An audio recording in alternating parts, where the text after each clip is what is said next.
Welcome to the channel. Today we're going to be taking a look at the Dehancer Pro plugin for DaVinci Resolve and Mac OS. Full disclosure, I was provided an activation code for Dehancer Pro by the wonderful folks at Dehancer for the purposes of making a video. However, I'm not getting paid for this video. This is taking a lot of time of my own, so they actually owe me a lot of money. I guess $349 is maybe enough money, but anyway.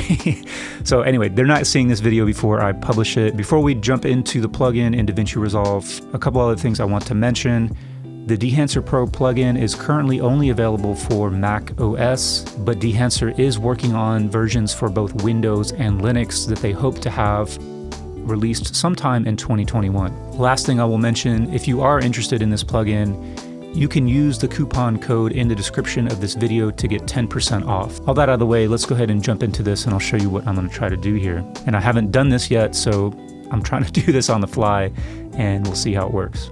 I'm going to try to take this clip that I downloaded from Red and make it look like a clip from, or the movie Dazed and Confused. I was trying to think of a movie that had like maybe a big outdoor party scene, and Dazed and Confused is probably not the right film for this because the partying takes place at night. That movie takes place over the course of like one 24-hour period. At the end of the movie, it's like dawn the next day.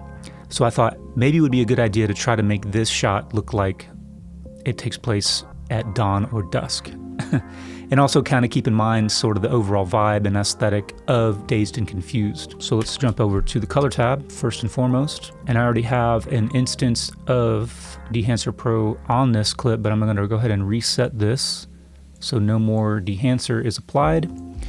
And this is what the raw clip looks like. I've transcoded this into ProRes 422 just to get better playback on my little Mac Mini. So this is the raw clip. This has already got a Rec 709 color space transform on it. Sorry, this is like maybe overly sexualized. This isn't really my intention. This is all I could really download from Red that had, you know, a lot of skin tones, maybe too much skin in this shot, but also was like very colorful and vibrant. And I thought it would give you an idea of the different kinds of things you could do with this plugin. All you have to do is apply the Dehancer Film Emulation plugin to a node in DaVinci Resolve, and bam, there you go. So it usually defaults to the Kodak Vision 3 250D, which might be a good choice for this, but maybe not. I'm going to turn off the film grain just so we'll get to that maybe last, and also just keep it off so we get better playback. And one more thing I want to do is pull up the IMDb page and see if we can get some information on how they shot this movie. So it's shot on an Arriflex 35 version 3 in 35mm negative format, and all it says is Eastman. So if we go to I don't think we're going to have that film emulation. So in the Dehancer Pro plugin, there's 53 film stocks that they have emulated, but I don't think they have the Kodak Eastman in there. They've got the double X522, but this is black and white, I'm pretty sure. So there's a whole lot here you can go for, but I think for this was shot during dawn or dusk. So let's see what Kodak, I would imagine they're gonna go with something that was relatively high ISO value. So let's see what the 500 tungsten does. It's a relatively low contrast shot, kind of like this. So the reason I thought this may work is because this was shot during kind of an overcast sky.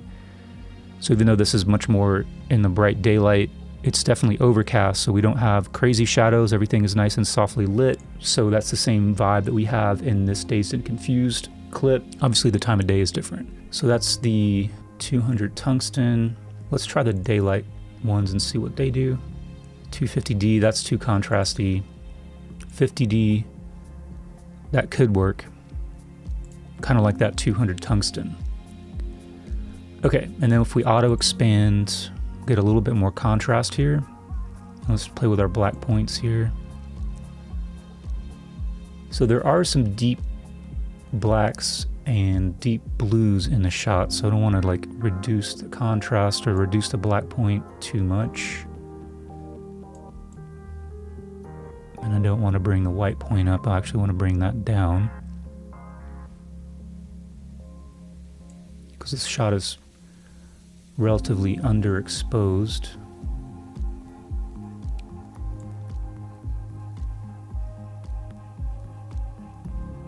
Let's see, maybe change this tonal contrast a little bit. Again, I want the blacks to still stay pretty deep.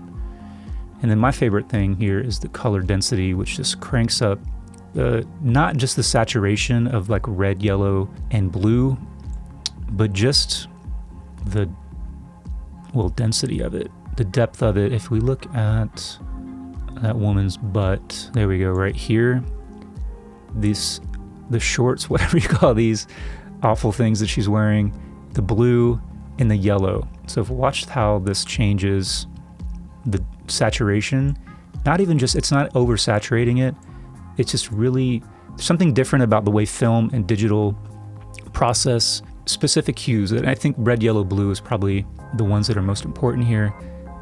Anyway, we'll just crank that. Even though in this shot they're not wearing anything bright primary colors except for like blue jeans. The guy's shirt's kind of like this purpley color. So we don't have anything like bright red, bright blue. So maybe not, let's not do that here. Maybe keep it more muted. All right, so again, we're going for dawn and dusk. So let's see what we can do with the color head. Push this towards blue. Kind of get that blue hour look. Looks pretty good. Might be a little too much. Let's dial that cyan back. And then I might want to take this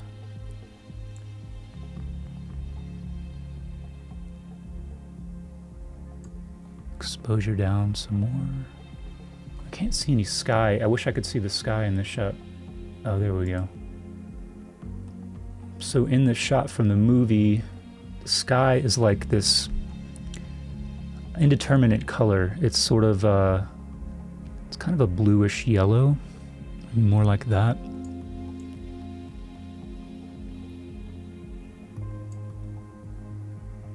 What do you think? Does that look like it could be dawn or dusk? Take some of that black out. Let's see what the overall saturation. I think color-wise we're good. And so we don't have any real bright highlights in this shot, so I don't think we're gonna see any halation or even bloom. I think the next thing that we would want to tackle is the film grain. So this movie, although it was shot on Super 35, it does have a lot of grain. So it leads me to believe that they were probably pushing some high ISO film, because they were probably using a lot of natural light, not augmenting, you know, it's much more of like a verite kind of look to this movie. We got big film grain, and I'm going to zoom in a little bit here and increase the size. I don't think, let's see what how much, oh, that's looking pretty good. I'm gonna fast forward a little bit and maybe move to close up so I can see how much, what's really good about this plugin in terms of the way it handles film grain is you have this film resolution slider, which enables you to retain a lot of the detail of like a high resolution sensor like this Red camera. So if we turn this film grain off, so you can see the detail, you know, we can see some of the imperfections of her skin, sorry lady.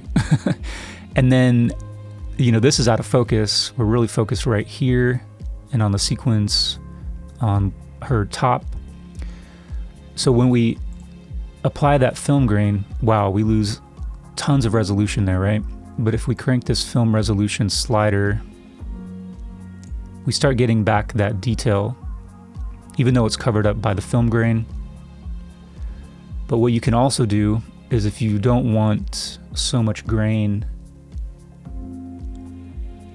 obscuring the resolution and the detail of her face, you can take the film grain out of the midtones and leave it in the highlights. And in this scene, in Dazed and Confused, the visible grain is mostly in the highlights. So we can take this out of the shadows.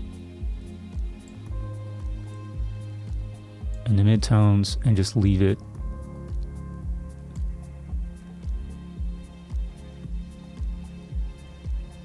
So yeah, we would see it in that white, on that flag, on that structure back there. Damn, I'm almost nailing that sky color. I just need a little more green in it. And I think their skin tones in the movie are a little bit redder. So there's a good illustration. You can see all the grain in the sky and not so much in the blacks and on her skin. Still there, but much more subtle than in comparison to the sky, which is really close to what we're getting in Dazed and Confused, at least in this scene. Let me just turn this off so you can see where we went from.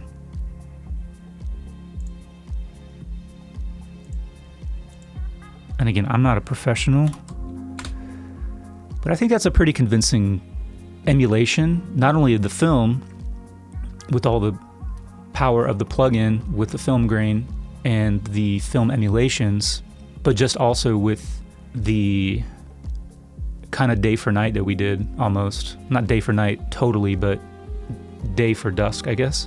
And that's without doing anything pre-plugin. If we wanted to try, and I'm not really a professional colorist, but if we wanted to try, these skin tones are a little bit yellower than what's in the movie. So if we try to qualify, maybe, let's see what we can do. And I'm gonna do this really quick, like a really rough qualification, just to give you the idea of what you can maybe do here. And you can see how yellow those are. Not gonna be the best job, but just to get us in the ballpark here. I think, all right, I'm just gonna go with that because I don't wanna spend too much time on this. And if we go to the vector scope, you can see how this, I can't remember how to turn the skin tone line on. I know it's in there somewhere, but you can see we're definitely leaning yellow here. So if we just try to pull this over toward the red,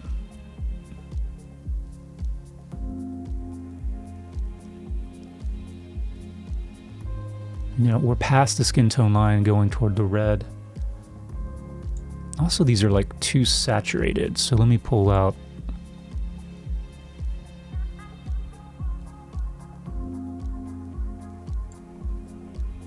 All right, so that's a quick skin tone qualification. So we go from that to that. Maybe they look a little pink.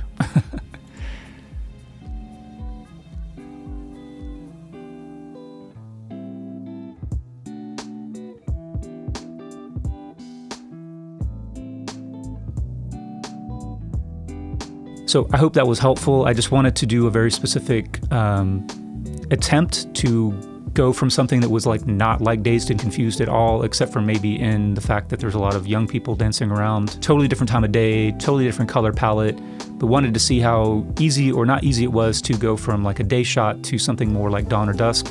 And I think it's pretty convincing, and it wasn't really that hard to do. And again, you also go from like this really sharp red digital camera image to something a lot more filmic by adding on the film grain, with the ability to change how the film grain appears, not only in where it appears in terms of highlights, midtones, and shadows, but how much detail you retain using the film resolution slider too. So anyway, again, if you're interested in the plugin, check the link in the description to get 10% off the plugin. If you like that, do all the things, like and subscribe, whatever, appreciate it, and I'll see you in another video.